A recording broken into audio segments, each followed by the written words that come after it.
माझं त्या 17 गावाला आव्हान आहे की ज्या दिवशी माझा समाज दगड खात होता त्या दिवशी 30 ग्रामपंचायत लेटर काढून म्हणत होती दुकानं बंद ठेवा.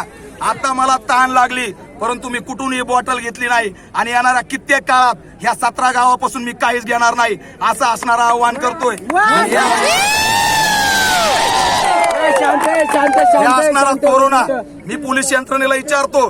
4 दिवसापूर्वी इथल्या प्रदेशाध्यक्ष राष्ट्रवादी काँग्रेसच्या शनिवार वाड्याच्या तिथून मोर्चा काढला हजारो मायला घेऊन. का त्यांच्यावर गुन्हा दाखल नाही? रस्त्यावरती भाकरी थापत बसल्या का त्यांच्यावर कारवाई नाही? गोविंदा बोलून शरद पवारांचा केक कापला, केक खाण्यासाठी झुंबड झाली का त्यांच्यावर कारवाई नाही?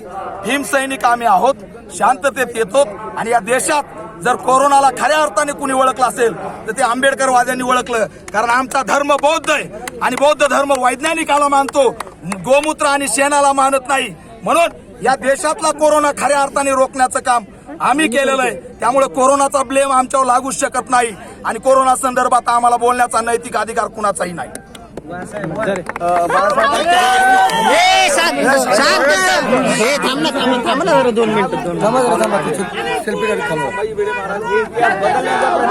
तुम्हाला काय वाटतं? 2 मिनिटं ज्या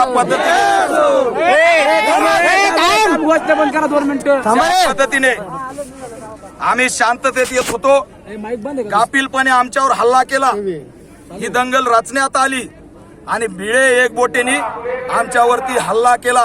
आम्ही रक्तबंबाळ झालोत आणि हा असणारा भीमा कोरेगाव याचं अस्तित्व संपवण्यासाठी मनुवादी व्यवस्था पुढे आलेली आहे आणि मनुवादी व्यवस्थेच्या डोळ्यात मनुवादी व्यवस्थेला गाडलेला हा असणारा भीमा कोरेगाव सलत राहतो. आणि म्हणून भिडे आणि एक बोटे हे सतत भीमा कोरेगावच्या संदर्भात चुकीची भूमिका घेतात. आज ते भिडे आणि एक बोटे कोणतंच सरकार त्यांना अटक करत नाही. माझा असणारा या दोन्ही सरकारला विचारायचं, चारही पक्षाला, की भिडे आणि एक बोटे तुमचा जावई लागतो का? का त्याला अटक करत नाहीत? का असणारं शेकडो इथल्या असणाऱ्या भीमसैनिकांच्या गाड्या जाळल्या, हल्ले केले, रक्तबंबाळ झाले? भिडे आणि एक बोटे असा कोण आहे?